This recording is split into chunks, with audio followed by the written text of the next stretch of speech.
Emang iya sekarang kita bisa ngatur algoritma Instagram kita sendiri. Terus dampaknya untuk brand dan kreator gimana? Yuk kita bahas. Jadi baru-baru ini ada Mosseri, Head of Instagram, ngumumin update besar. I think we need to figure out a way to give you more control over the experience to shape it into something that you love. And so today we're going to start testing a new way for you to tune your algorithm.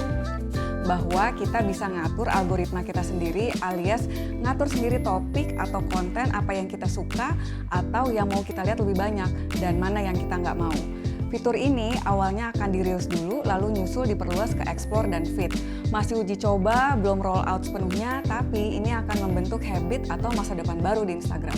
Selama ini Instagram mempelajari atau nebak-nebak dari perilaku kita.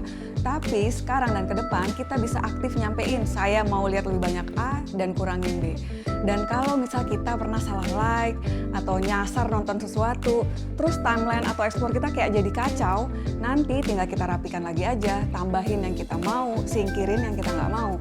Intinya, kontrol jadi balik lagi ke user dan scrolling experience jadi lebih customized dan relevan. Terus dampaknya untuk brand dan kreator gimana? Pertama, followers tidak sama dengan jaminan reach. Jumlah followers banyak nggak selalu jadi kunci.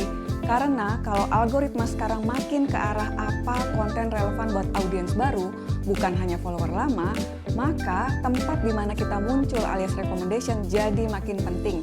Itulah kenapa poin keduanya adalah diversifikasi entry point. Maksudnya, diversifikasi konten bisa lebih kita eksplor lagi. Brand atau kreator nggak harus terus-menerus cuma bicara satu topik aja, tapi bisa juga buka entry point yang berbeda, jadi punya beragam jalan masuk ke audiens baru. Coba buat siap-siap, nanti audit lagi, apa sih top 5 topik yang paling nyambung sama brand atau akun kita. Lalu mapping lagi, 3 jalur masuk alternatif ke audiens baru. Jadi dalam produksinya tentunya ada porsi untuk format inti, tapi sisipkan juga format eksperimen. Begitu juga untuk kolaborasi. Nggak ada salahnya ada porsi untuk testing ke kolaborator yang di luar niche inti. Contoh, kamu handle akun bank atau finansial.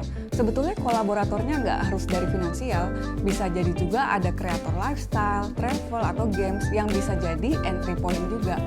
Saya pribadi senang ke arah sini, kenapa? Karena giving power back to the users, our timeline, our rules.